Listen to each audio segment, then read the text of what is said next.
foundation of the present government being a political alliance, some may think being the vice president is the same as being the co-president of this country, as if this is a power-sharing arrangement. In actual fact, it is not.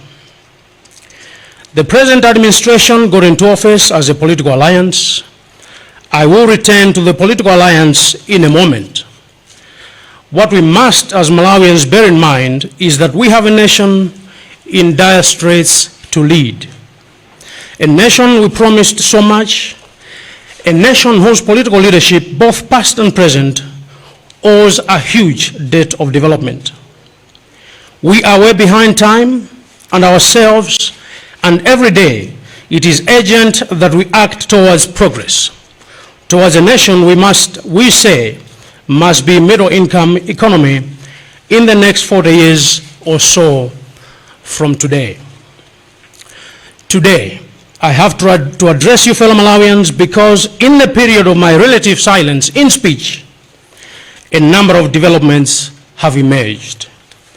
And these developments have made it imperative that I should address you.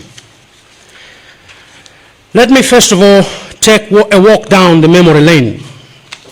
Firstly, I would like to humbly invite fellow Malawians on a brief memory lane for our reflection.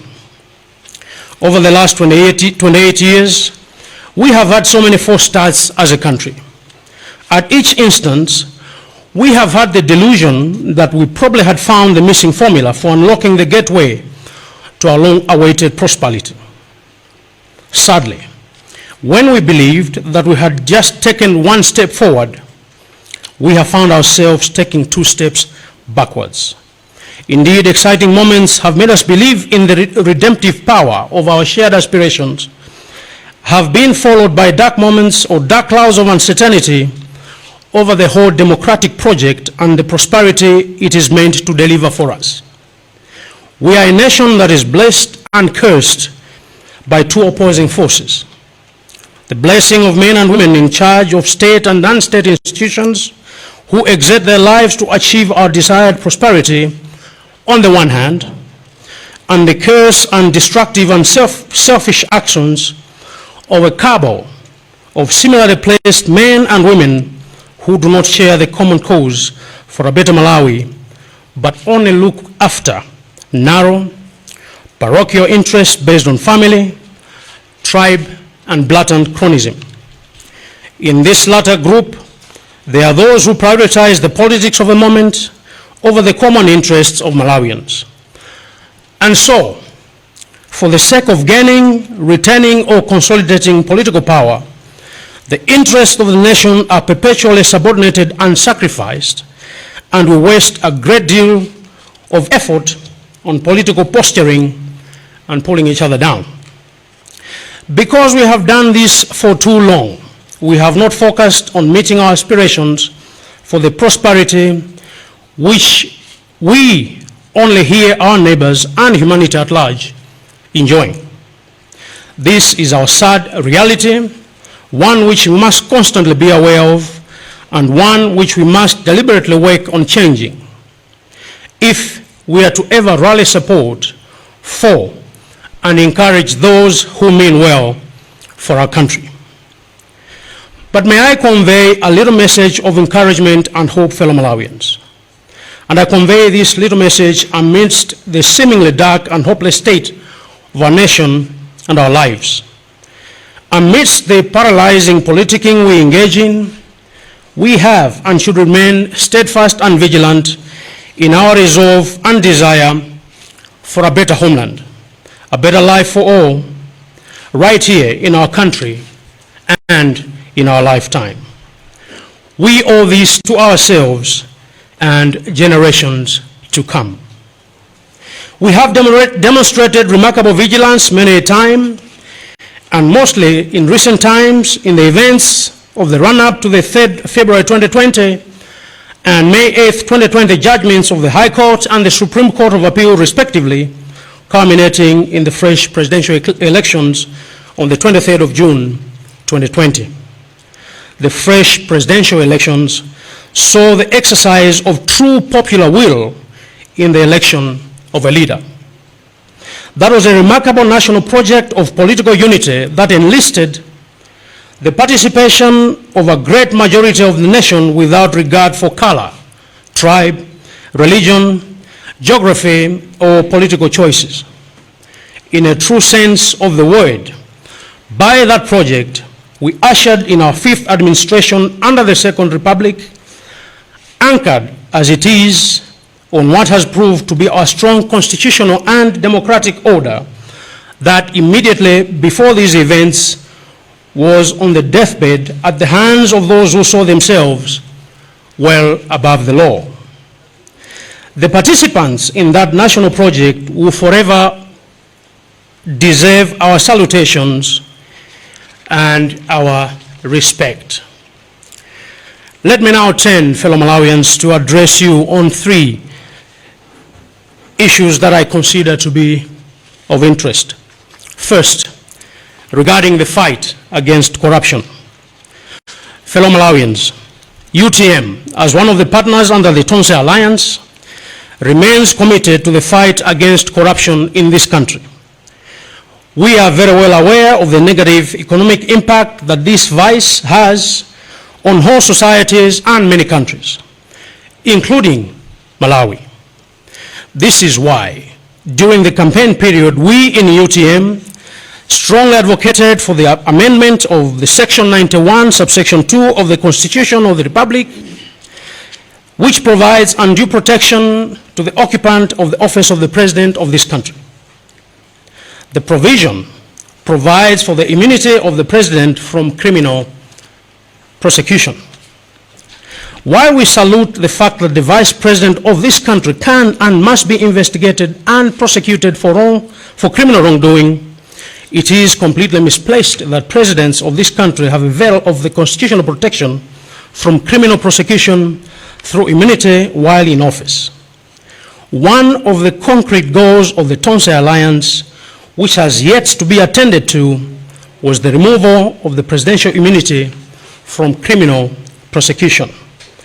This promise was pronounced under the campaign agenda of the Alliance, and this is the time to amend the Constitution in order to remove immunity of the President of this country under Section 91, subsection 2 of the Constitution, so that everyone in Malawi can be prosecuted for criminal wrongdoing.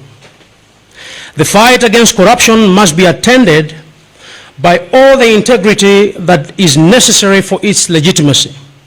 We believe that where there is suspicion for wrongdoing, law enforcement agencies must be left to do their job in accordance with the law, and the law must thereafter take its course without fear or favor of anyone. That remains our commitment to the people of Malawi, and there are no two ways about it. I wish to therefore appeal to the entire membership of the UTM and all well-meaning Malawians to support and also let the Anti-Corruption Bureau carry out its mandate without undue interference. No one should interfere with the work of the Bureau, regardless which side of the political divide you belong to. Corruption is evil. It is also legitimately expected that the Bureau should not entertain any efforts to be abused or misused by any quarters for whatever reason. The Bureau must not put its investigative or prosecutorial methods in question. For my part, as communicated through my press secretary last week, I welcome the opportunity to respond to allegations of my alleged corrupt dealings, for which decisions have been taken without sight of the evidence. But I will do so strictly within due legal processes. To be clear, I will not fuel media trials, let alone even appear to impair the work of the Anti-Corruption Bureau. Number two, regarding the economy. It is common knowledge now that the fundamentals in the economy are a cause of concern, and we can list a whole litany of problems and their origin, but what is worth highlighting is that we all need to rally together when the whistle is blown so that everyone gets busy by being productive in this country. The three pillars under the Malawi 2063 are a solid foundation for both recovery and growth. As an agrarian economy, we will not wish away our agriculture sector. The government has embarked on an ambitious program to establish mega farms. This is an effort we must all applaud and rally support for. It is a venture that promises remarkable returns for our economy, and beyond the mega farms, we should be thinking of cascading such investment to cooperatives, which should be linked to mega farms as their primary markets. This is where agro-processing must commence as we aim to drive industrialization at the local level in our country's strata and increase our export base.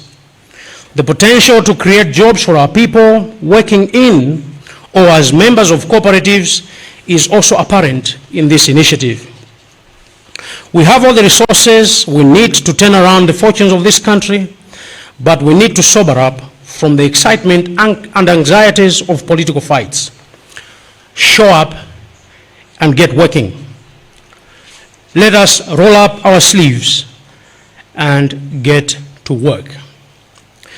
The third and last point I would like to address you fellow Malawians on is regarding the Tonse Alliance. The Tonse Alliance has two main partners, the Malawi Congress Party and the UTM. Inspired by our forebearers' wisdom of unity of purpose and determination, we came together in March 2020 to put up a common political front in what was, for all purposes, meant to be a watershed presidential election for this country. We faced a battle for the soul of this nation. The battle had to be won. We all contributed in one way or another. Prayer, time, food, life, money, you name it. We even prayed to unite with those who we felt let us down. Perhaps that is part of what we mean when we say we are a God-fearing nation.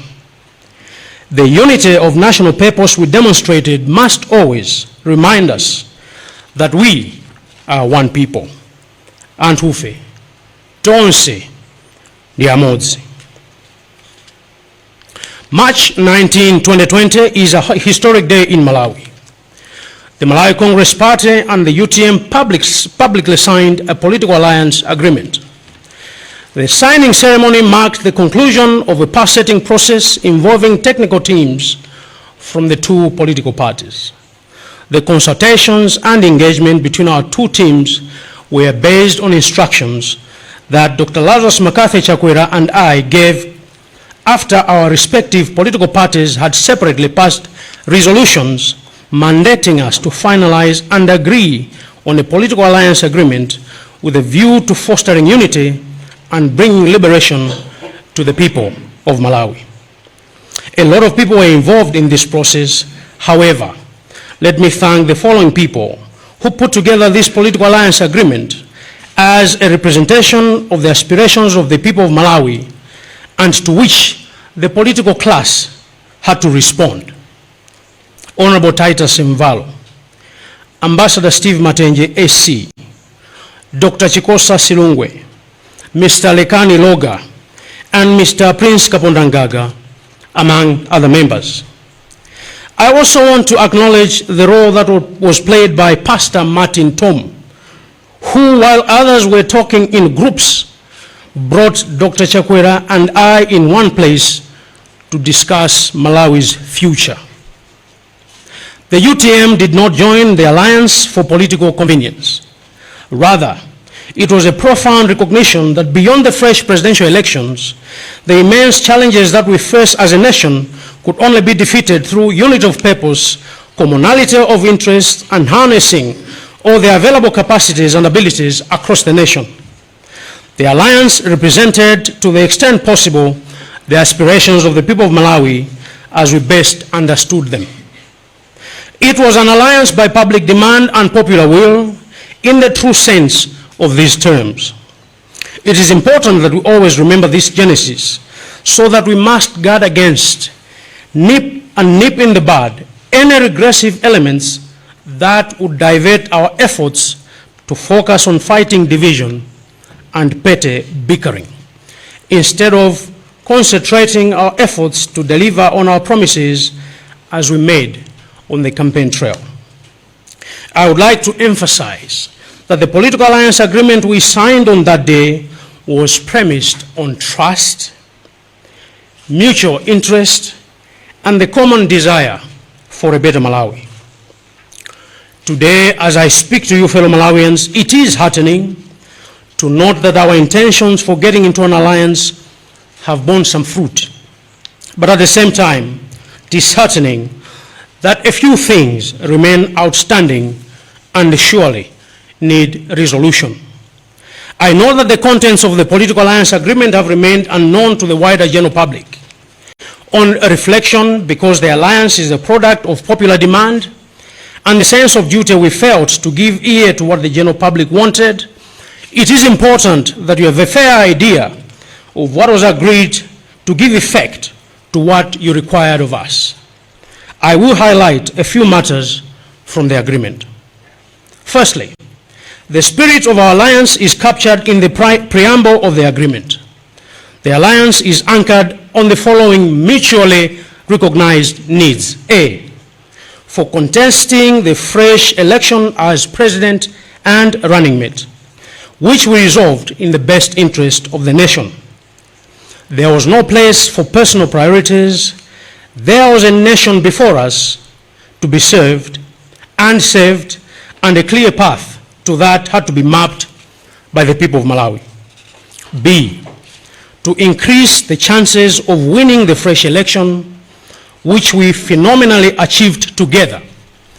And C, and importantly, to work together after the election in pursuit of the party's common goals of serving the people of Malawi in the attainment of their development aspirations. Further, the political alliance agreement also clearly states out guiding principles and modalities of its implementation for the sole benefit of the people of Malawi. I highlight clause number 2 of the agreement, which stipulates the guiding principles of the alliance as follows. A, transparency, whereby UTM and MCP agree to be open with one another and transparent in their dealings with regard to the implementation of the agreement. B, good faith, where UTM and MCP undertake to implement this agreement in good faith and not to do anything that may frustrate this agreement. C, national interest, whereby UTM and MCP agree to implement this agreement in the interest of national unity and development in accordance with the Constitution and the laws of Malawi, for the sole benefit of the people of Malawi. D, unity and togetherness, whereby UTM and MCP agree to be united with a common vision and unity of purpose in the implementation of the agreement. E, good governance, whereby UTM and MCP undertake to be guided by the principles of good governance, rule of law, and respect for human rights in the implementation of the agreement. F, non-discrimination, whereby UTM and MCP undertake to engage in any form of, not to engage in any form of discrimination of any kind, and all appointments pursuant to the implementation of the agreement shall be on merit.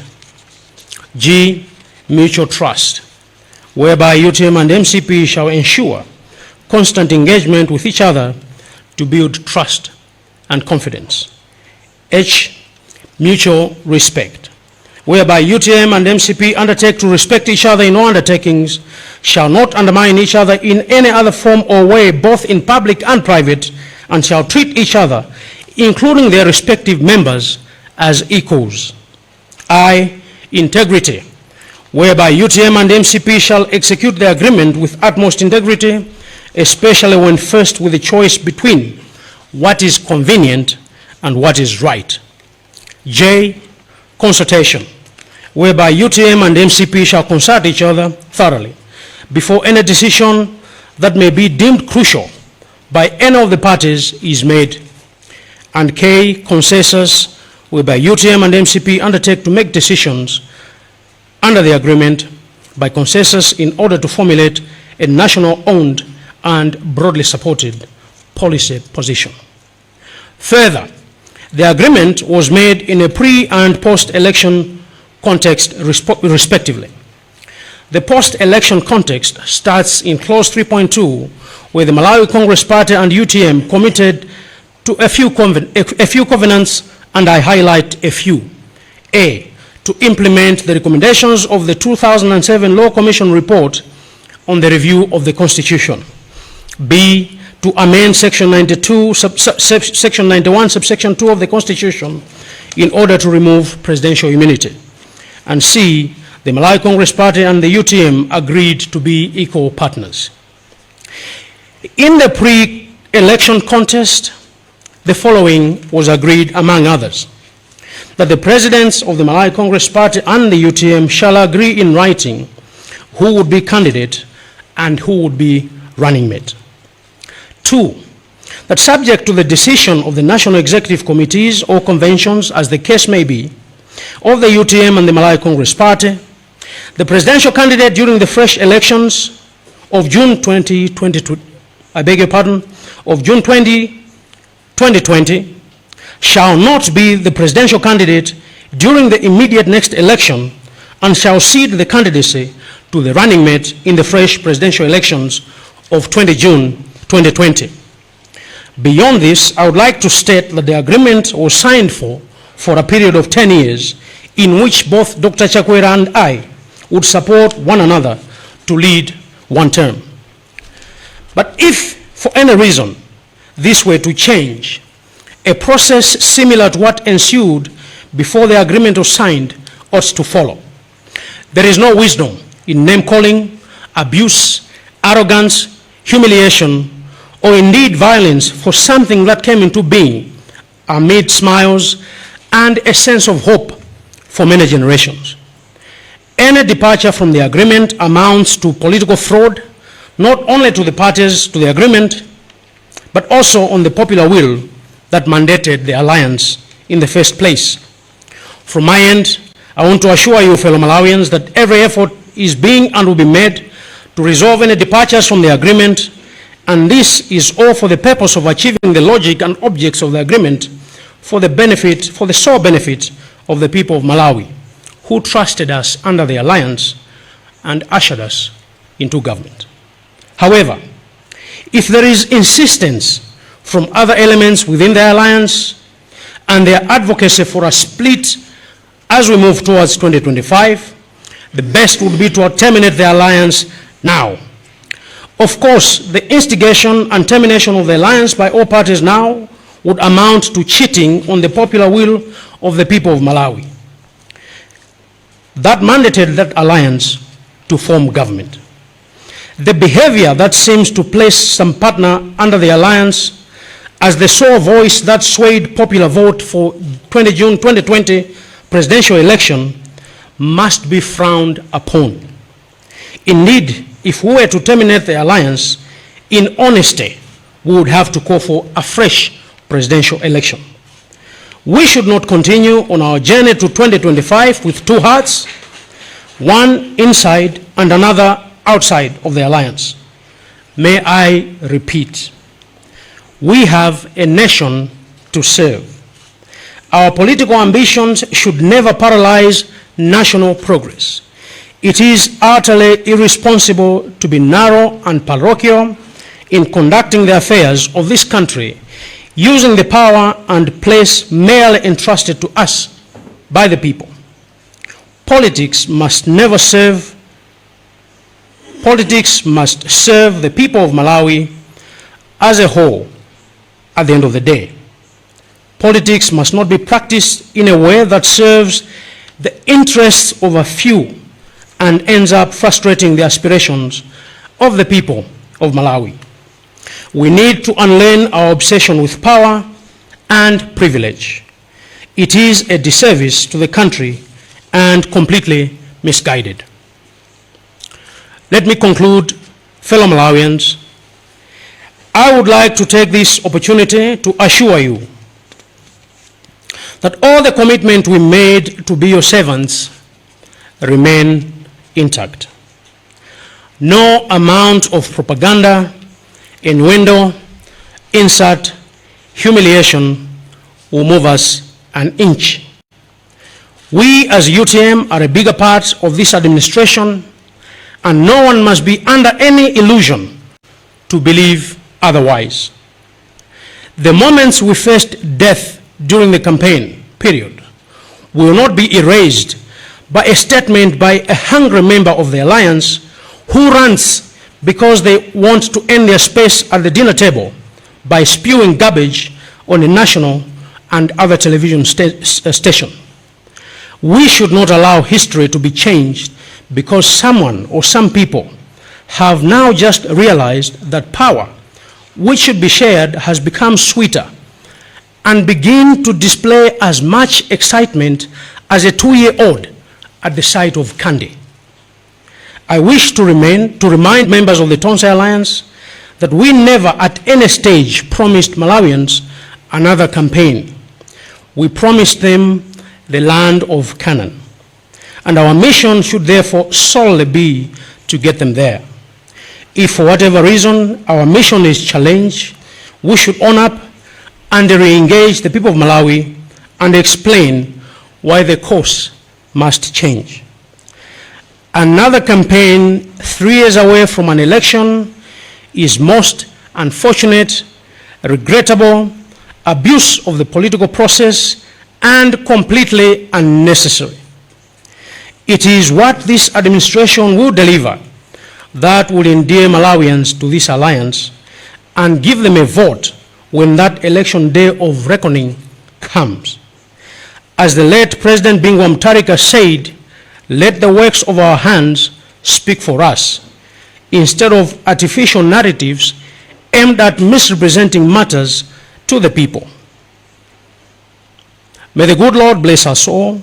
Most importantly, may He remind us what we signed up for, and that we remain true to our promise and mission to our country, Malawi.